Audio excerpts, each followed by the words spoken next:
Hello, this is my speech on Jackie Robinson. I got my family behind me. The love that this country has for the sport of baseball is deep and it's historic. Being referred to as America's pastime, baseball has become as American as apple pie and 4th of July for nearly 100 years. Fortunately, for most of that, the sport was unwelcoming to black players and excluded them to only playing in the Negro League. That's until 1947, when the first African American player, Jackie Robinson, was introduced to the league and changing Major League Baseball and Major League Sports altogether. Not only did he break barriers, but he broke records upon records in his 10-year stay with the Dodgers.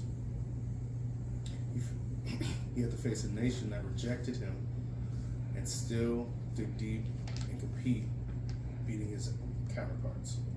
He faced a high level of adversity never before seen in sports. The whole world was watching him, and he had to become bigger than himself to put on for his people back home. Before the MLB, he dominated collegiate and semi-professional sports. He transferred to UCLA and was the first collegiate athlete to earn a letter in 4 different sports. Not long after that, he found himself playing football semi-professionally in Hawaii right up until World War II, where he was drafted. Not long after being honorably discharged, did he land himself with a 1-year contract with the Kansas City Monarchs, where he had a phenomenal season in the Negro Leagues.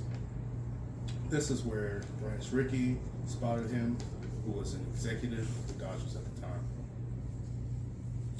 The Dodgers were ready to shake up the league and decided that drafting Robinson would give the quote-unquote great experiment a try and a chance to pull him to fruition.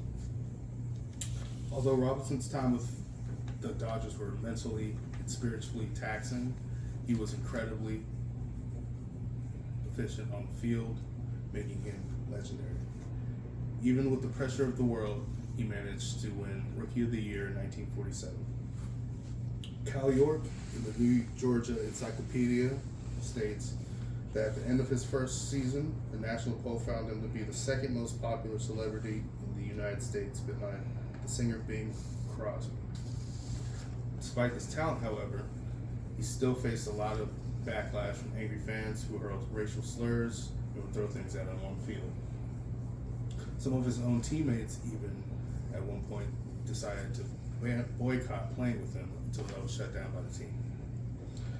As he got better, however, through his career, he became more outspoken on racial injustices and used his status as a national figure to talk to politicians and to help behalf of his community.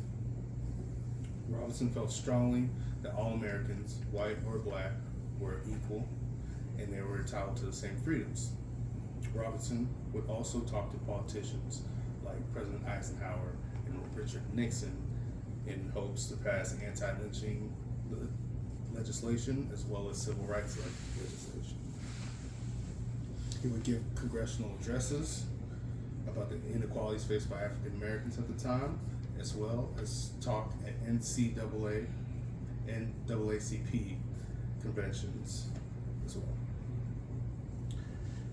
Robinson fought for the inclusion of other players in the league.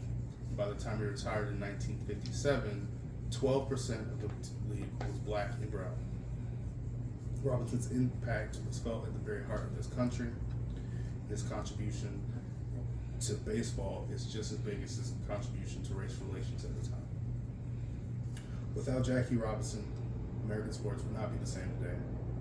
Without him, there would be no activism in sports as we know it. Every game he stood his ground and played hard, knowing what was on the line. Rick Swain states in his article for the Society for American Baseball Research that in 1987 Players' Choice Survey, he was voted the greatest second baseman of his era. The amount of pressure placed on him was immense, but he seemed to rise to the occasion at every stop.